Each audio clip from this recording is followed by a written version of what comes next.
Nuit du Walpurgis classique. C'est plutôt le sabbat du second Faust que l'autre. Un rythmique sabbat, rythmique, extrêmement rythmique. Imaginez un jardin de le nôtre, correct, ridicule et charmant. Des ronds-points, au milieu des jets d'eau. Des allées, toutes droites, sylvains de marbre, dieux marins de bronze. Ça et là, des Vénus étalées, des quinconces, des boulingrins, des châtaigniers, des plants de fleurs formant la dune.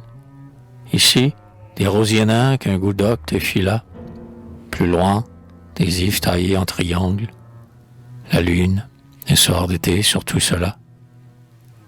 Minuit sonne et réveille au fond du parc aulique un air mélancolique, un sourd, lent et doux air de chasse, tel, doux, lent, sourd et mélancolique, l'air de chasse de Tannhäuser.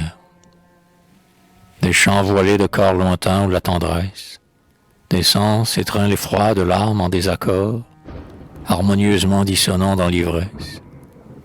Et voici qu'à l'appel des corps, s'entrelacent soudain des formes toutes blanches, diaphanes, et que le clair de lune fait, opaline parmi l'ombre verte des branches, un oiseau rêvé parafait.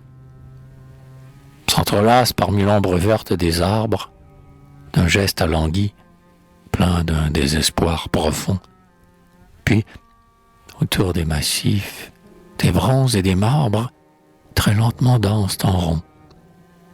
Ces spectres agités sont donc la pensée du poète ivre, ou son regret, ou son remords. Ces spectres agités en tourbes cadencées, ou bien tout simplement des morts. Sont-ce donc ton remords, ô rêvasseur qui invite l'horreur, ou ton regret, ou ta pensée? Hein?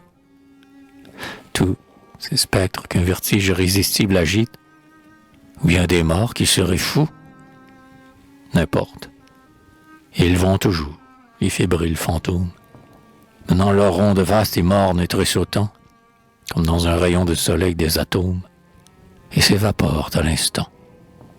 Fumés des blêmes où l'aube éteint l'un après l'autre, les corps, en sorte qu'il ne reste absolument plus rien, absolument, qu'un jardin de le nôtre, correct, ridicule et charmant.